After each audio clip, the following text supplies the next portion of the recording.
Bienvenue sur ma chaîne. Dans le vidéo précédent, on a vu l'onglet Insertion et on a vu les différentes commandes de cet onglet. Aujourd'hui, on va voir l'onglet Annotation et les différents groupes de cet onglet.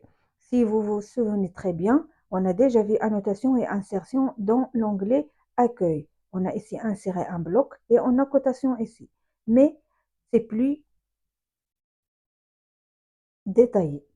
On va dans l'onglet Annotation, on a les textes, on a déjà vu. On a les textes, le type de texte, la hauteur du texte, et on a la cotation. On a les types de cotation et on a les différentes cotations les plus utilisées. On a déjà vu tout ça. Et il y a aussi la cotation continue, la cotation de base d'une ligne, et on a oblique.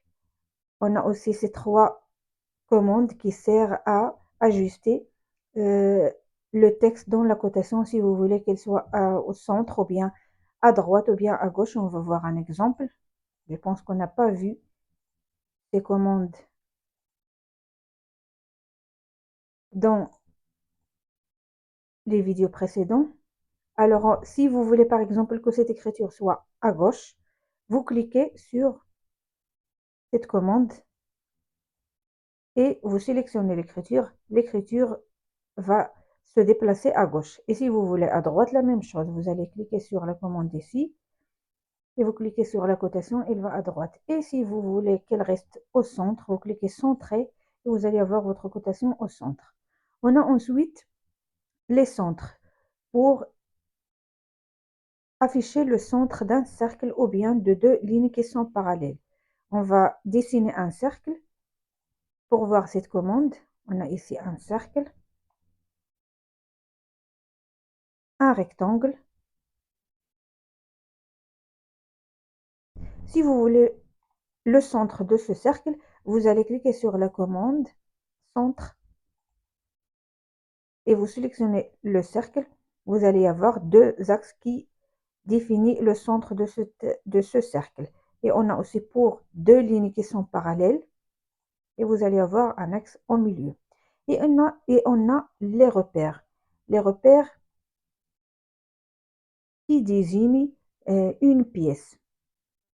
On clique sur repères et on clique sur la pièce qu'on veut désigner. On a une flèche avec un texte si vous voulez écrire la désignation.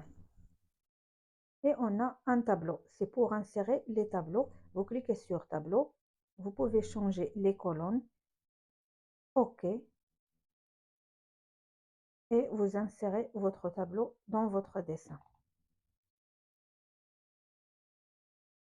Et ensuite, on a les deux commandes qu'on a déjà vues, whip out et aussi les rectangulaires, le polygone, le freehand. On a déjà vu ces deux commandes dans l'onglet accueil.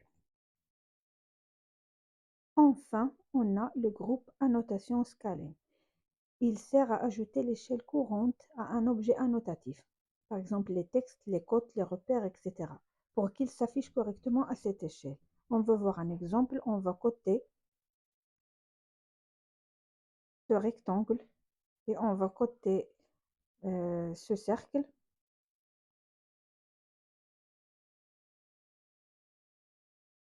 Si par exemple, je veux un autre échelle, si par exemple, j'ai changé l'échelle de ces deux cotations, je vais ajouter une échelle, on va multiplier fois 2 par exemple. On voit notre dessin qui est grandi, mais l'écriture elle est très petite. Qu'est-ce qu'on fait? On sélectionne les cotations et on choisit annotatif, le type annotatif. Cela c'est pour la cotation et aussi l'écriture, aussi les repères. Échappe. Et si vous voulez qu'il agrandisse, on clique sur ces deux boutons et on choisit une échelle. On a multiplié fois 2. Alors on voit que notre cotation a agrandi. En conclusion, avant de commencer un dessin, il faut toujours régler la cotation, l'écriture et les repères. Et il est préféré de choisir annotative dans la cotation, annotative dans l'écriture et aussi dans les repères.